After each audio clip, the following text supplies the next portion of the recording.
આગળ વાત કરીએ તો એક મહત્વના સમાચાર મળી રહ્યા છે। નજર કરીએ મહત્વના સમાચાર પર। રાજકોટમાં મહાનગરપાલિકા દ્વારા ડિમોલિશનની કામગીરી હાથ ધરાવવાની છે। મહત્વના સમાચાર રાજકોટથી। જંગલેશ્વરના 904 મકાન તોડવા માટે નોટિસ આપવામાં આવી છે। તો ડિમોલિશનની કામગીરી હાથ ધરાશે। આજી નદીના કિનારે આવેલા 904 મકાનો તોડી પાડવા નોટિસ અપાઈ છે। આજી નદીના ડૂબમાં આવતા મકાનોને તોડી પાડવામાં આવશે। ડિમોલિશનની કાર્યવાહી રાજકોટમાં થવાની છે। આ વિશે વધુ માહિતી માટે જોડાઈ ગયા છે રાજકોટથી સંવાદદાતા લકીરાસિંહ। લકીરા, ડિમોલિશનની કામગીરી હાથ ધરાશે, શું વિગત છે?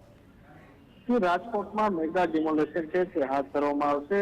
રાજકોટ શહેરના આજી નદીના કિનારે આવેલા જે જંગલેશ્વર વિસ્તારના જે 904 જેટલા મકાન છે તોડવા માટે રાજકોટ મહાનગરપાલિકા દ્વારા જે નોટિસ છે તે ફટકારી દેવામાં આવી છે। આજી નદીના કિનારે આ જે મકાનો છે તે તોડી પાડવામાં આવશે। આજી નદીના ડૂબમાં આવતા આ મકાનો છે તે તોડવામાં આવશે। ગેરકાયદેસર રીતે આ મકાન ધારકોનું દબાણ હોવાના કારણે ક્યાંક ને ક્યાંક નોટિસ ફટકારવામાં આવી છે અને ટૂંક જ સમયમાં દિવાળીના તહેવાર બાદ તંત્ર દ્વારા કાર્યવાહી। બીજી મહત્વની બાબત એ છે આ સમગ્ર મામલે આજી રિવર